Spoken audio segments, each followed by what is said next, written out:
যেসব স্থলবন্দর দিয়ে তেমনভাবে আমদানি রপ্তানি হয় না এবং লোকসানে চলছে সেসব বন্দর বন্ধ করে দেয়া হবে, এমন মন্তব্য করেছেন নৌ পরিবহন উপদেষ্টা brigadier general doctor M Sakhawat Hossain. দিনাজপুরের হিলি স্থলবন্দর পরিদর্শনে এসে তিনি একথা বলেন। বাংলাদেশে মুক্তিযুদ্ধের চেতনার নামে বাণিজ্য হয়েছে। স্বাধীনতা নিয়ে বক্তব্য দিয়ে জাতিকে আর বিভক্ত করা যাবে না, এমন মন্তব্য করে বিএনপির স্থায়ী কমিটির সদস্য সালাউদ্দিন আহমেদ।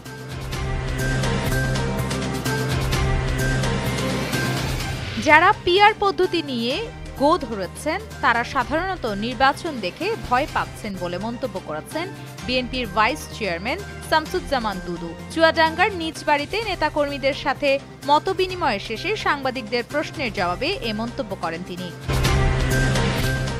জম্মু ও কাশ্মীরের কুলগামে বন্দুকধারীদের সঙ্গে তীব্র সংঘর্ষে 2 জন ভারতীয় সেনা নিহত হয়েছেন। এ সময় বন্দুকযুদ্ধে আহত হয়েছেন আরও 2 সেনা। এক প্রতিবেদনে এ তথ্য জানিয়েছে ভারতীয় সংবাদ মাধ্যম এনডিটিভি।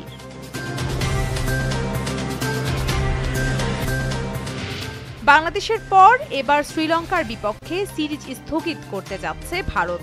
অ্যান্ডারসন টেন্ডুলকার ট্রফির পর এশিয়া কাপের আগে ক্রিকেটারদের বিশ্রাম রাখতেই এ সিদ্ধান্ত বলে।